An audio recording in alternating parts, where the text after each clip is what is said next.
You're listening to The Alex Jones Show.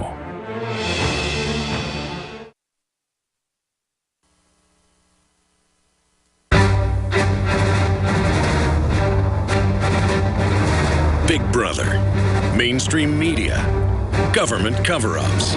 You want answers? Well, so does he. He's Alex Jones on the GCN Radio Network. And now, live from Austin, Texas, Alex Jones. Welcome back to the Alex Jones Show. I'm David Knight, your host today. We're going to be joined in the next segment by Paul Joseph Watson from London, as well as by Lionel, the talk show host who comes out of New York. He also has a background in law, so we're going to talk to him about some of these grand jury indictments. Right now, I've got a caller who called in, an ex-cop from Maryland. As we were just talking before we had to go to break, you were saying that you're a black officer. You've seen a lot of black officers abusing people in the public, general public. And as I was reading this quote from Giuliani, that's essentially what he said. He said there was an African-American sergeant on the scene, and the entire time did not do anything to stop. So obviously he didn't have a problem with what was going on. I think it boils down to training. You were a cop back in the 80s. You said, don't you get a sense that they're being trained in a very different way than people were 30 years ago? Yes, definitely, and the caliber of police officers have like devolved into something like really bizarre. But some of the things that I saw, some of the things that I heard were from other police officers. You're a new pair of shoes, speaking to the residents in a poor urban area where I work. Mm-hmm. They would tell the people, "Hey, you're just a new pair of shoes for my kids." Because what happens is that if you make an arrest, and hearing this is just made me irate, because I started college, left in my junior year, and then joined the police department, thinking that I was going to do like a greater good, because I think I'm a pretty good guy. But hearing this was just this is so bizarre. You're a new pair of shoes. So then, if I arrest you, then I'm going to get an extra $40, $50, $60 back then to take care of my family. So what do you consider people just a source of revenue? And then I tried to stop it. I tried as a rookie cop coming straight out of the police academy. I tried to stop it in a naive way. Mm-hmm. And what I got? What they do? In the inner city, you're supposed to have backup. Oh, like Supergo. Did they set you up? Exactly. Yeah. You're supposed to have backup within 10 seconds, 15 seconds, Matt. Mm-hmm. What I found out, it was taking 30 seconds, 45 seconds, and these are some of the guys are like bad. I mean, you have 4 guys up on selling drugs, and a lot of them have Berettas and stuff on, and you call for backup, your backup doesn't come. So what do you do? Yeah. Well, you're familiar with the Serpico story, right? You've seen the movie probably with Al Pacino? Yes, sir. And, of course, that was exactly the way they got rid of him. He didn't want to go along with the corruption. He didn't want to go on the take, so they perceived him as a big threat to them. In his day, the issue, he said, was really graft and corruption, although I believe it was still being driven by the same thing, and that's the war on drugs. It's driving both the graft and the corruption and the police force and government, as well as now, of course, that's the basis for these SWAT team raids. It's all the war on drugs, this shoot-first mentality. We've had it's been police rookies who have been, we've seen a couple of these incidents in just the last week or so. We had the case of the 12-year-old who was shot dead, and that was a rookie. The 12-year-old had a BB gun. Somebody called it in because this guy was playing around with a BB gun. I mean, I saw the pictures of him pointing the BB gun around. It reminded me of A Christmas Story, where Ralphie gets his BB gun. I did that kind of stuff when I was a kid.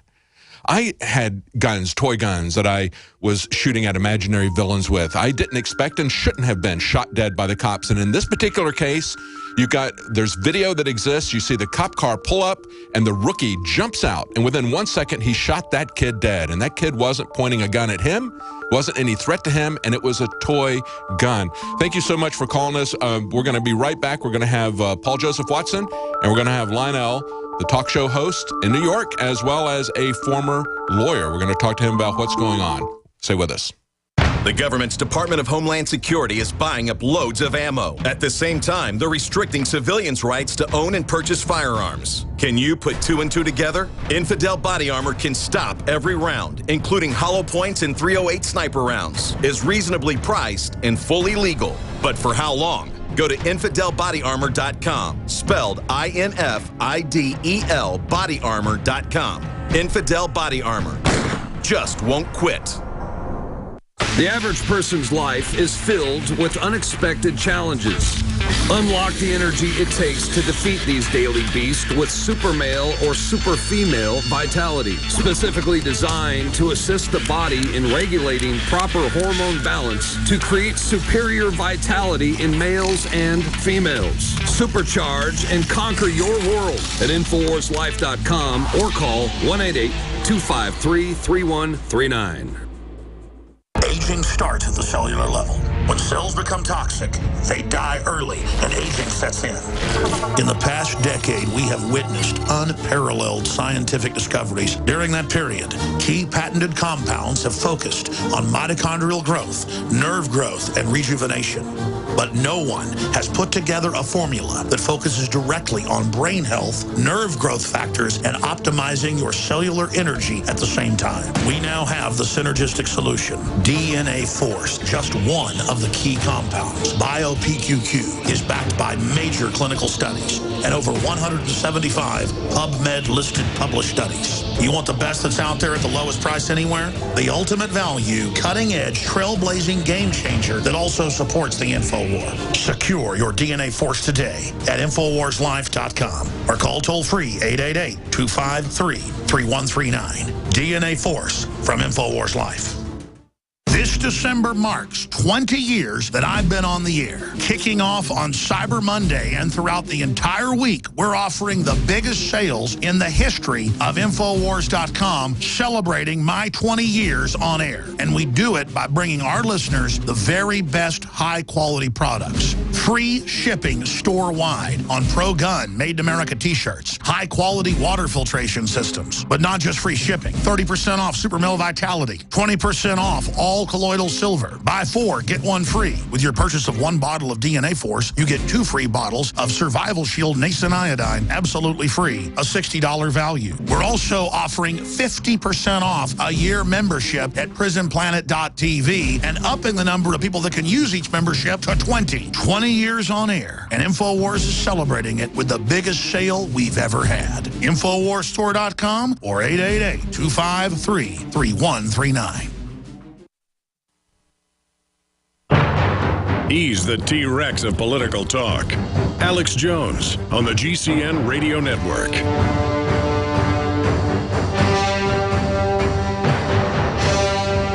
Welcome back to the Alex Jones Show on this live December 4th, 2014 edition. I'm David Knight, your host today. Joining us this hour, joining us right now, is Lionel. He's a Renaissance lawyer, news decoder, First Amendment sentry, and a New York-based television legal analyst. And so I want to see what he's seeing there on the ground and also talk to him about what's going on with grand juries. Kind of fill us in a little bit about how that works. Lionel, thank you for joining us. Thank you, sir. Now, you're based in New York. What have you been seeing? What have you seen over the last 24 hours there? Well, reaction, and I've got to say, I'm absolutely thrilled that finally Americans are getting off of their collective duffs and reacting. For the most part, it was peaceful. Good. It might have been obstructionary or obstructional, whatever the particular adjective is, but very, very peaceful. The NYPD has been, I think, equally as accommodating. So there's a part of me, David, that says, great for the First Amendment, great that finally, instead of sitting home and, tweeting and favoriting or retweeting. Somebody's actually speaking out. Now, I'm not saying everybody necessarily is correct in what they're protesting. There's a lot that's going on here, but it doesn't really matter. The First Amendment rings true, and I'm very proud as an American to see that people are utilizing that right and peacefully.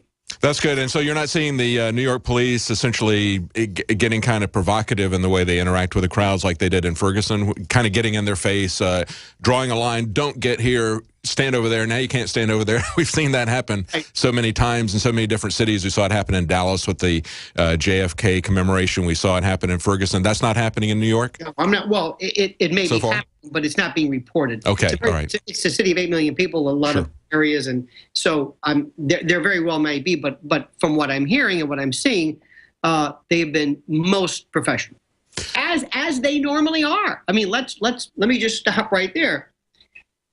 You know, David, we always have to do this proviso. Not all police are bad. Right. They do a good job. Yes, we know that. We understand that. And we don't want to live, I don't want to live in a society without police. I'm not a full-blown anarchist or whatever. But you brought up something which is the most important.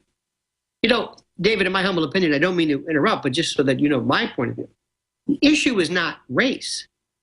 The issue is the hyper-militarization of the police, number one, which we have been talking, and I have been talking about for years. That's number one. Right. Number two, there's a systemic, if you will, attitudinal problem in some departments, in some cases, where the police are almost allowed to assume this very hyper-adversarial position. It's kind of an attitude. Let me ask you this question. Let's assume we had this time machine. We can go back and we can look at a situation that happened, and we take the Eric Garner case exactly as it happened, at the same site, same players. And through the magic of time travel, we could put in place of Eric Garner, instead of a 300-pound, rather large African-American male, let's say a slight African-American man who's 80 years old, and then a grandmother who's white, and a child, and a priest, and a man with a suit, a bunch of variables. Would we have had same degree of escalation in varying parties involved? Or would the police have said, no, this is a one-size-fits-all reaction. When you resist, this is how we react. And I would venture to say, no, you would not see the police act the same way. So the question is, why? Why would they not put a chokehold or carotid restraint or whatever on a grandmother? She's resisting, or a man in a business suit, or a priest. And I think we have to be honest. Yes, there is a reaction. Now, is that racist? I don't know. I think that word too patellar, too Pavlovian. Racism. Just because there's a disparity, just because of... Well, you know, Lionel, I kind of think I would come up with a different answer. I kind of think they would, based on all the different shots that we've seen. I know that the statistics show that the predominance is against black people. We know that they're arrested at a higher rate for marijuana. They go to jail based on the crimes that come together. They are more likely to serve jail time if they're arrested for marijuana than white people are. So I understand there's a systemic bias against blacks. There's no doubt about that. Absolutely. But, you know, I've seen so many police brutality videos, just that video that just went viral. We had it up on our site earlier in the week. This is what happens when you call the police. I mean, I see people of all different colors see that happening to them. They've got mandatory drawing blood, even if you're not drinking. They don't even have to be suspicious that you're a drunk driver. They can just demand to draw your blood. I've seen pictures of people saying, "What is this? Is this America?" Right. And that's a white guy in that particular case. A point well taken. You bring up an excellent point. And by the way, we need this so much, not only in media and radio, but just talking, not necessarily saying my hashtag, my selfie, image is better than yours or more pithier than yours. Let me go back to some other cases which I think are horrible and really speak to what you're saying. There was a horrible case that we saw of Kelly Thomas, Yes, 2011, yes. Fullerton, Good example. California. Schizophrenic, homeless man, known by Fullerton County, these police officers, who was beaten to death. Yes. Not quickly, but it involved a series of blows and contact. Put him into a coma, and then life support was pulled. All right. Would that situation have been